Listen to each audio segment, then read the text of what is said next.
Welcome back. There is a deep-seated hatred for and fear of black people by many Americans. The words of Patricia Williams-Lassan, who was speaking with us live from Charleston just moments ago. We have reestablished contact, and we apologize for the technical problems. Do you think that's really true? Is racism built into this country? Is it in the hearts of many Americans? Oh, I definitely think that's the case.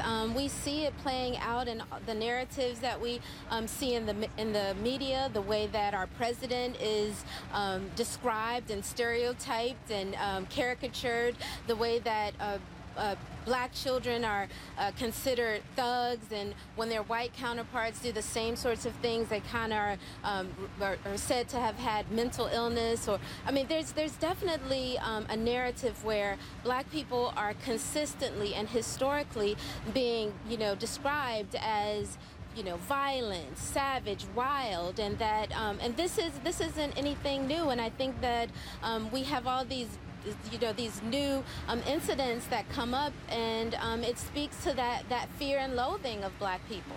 Well, for sure. Can I ask you about this? Because you're really painting with a very broad brush. The African-American experience is unique in the tragedy of what it has represented over the centuries. But there are a lot of gay and lesbian Americans who will tell you that they have been discriminated against, and they face that every day. Handicapped Americans feel they are discriminated against and face that every day.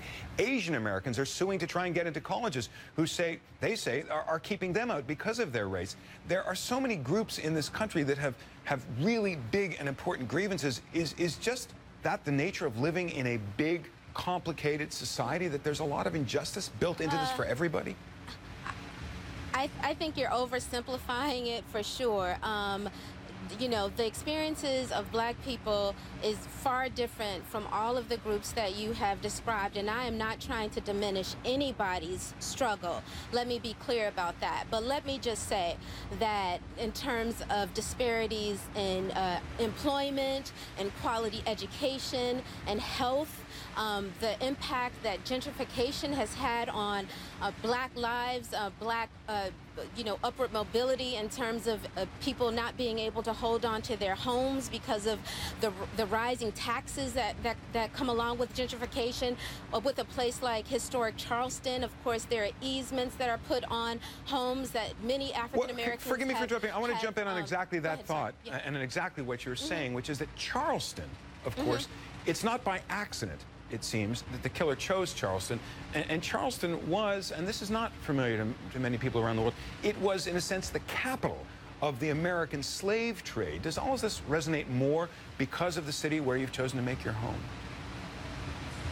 Oh, well, it hurts even more, but I would like to just point out that the history of Charleston is very complicated. I mean, this is a place that is that prizes itself on historic preservation, but there are many levels to the story of Charleston. It is a beautiful place to live, but however, at one point, blacks were the majority in Charleston, and right where I'm standing right now, African Americans have been displaced at alarming rates, so that on the peninsula, where it was overwhelmingly black at one point, now we have maybe 20% of African Americans.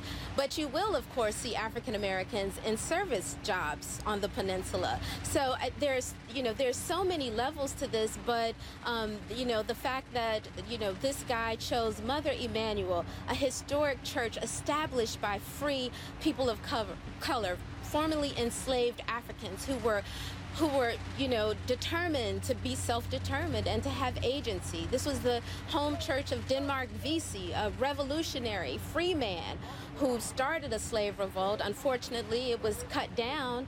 And so this is, again, and if these words were Dylann Roof's authentic words, of course this was not, by happenstance that he chose this church, for sure. Patricia Williams-Lassan of the Avery Research Center at the College of Charleston. Thanks so much for talking to us. Thank you.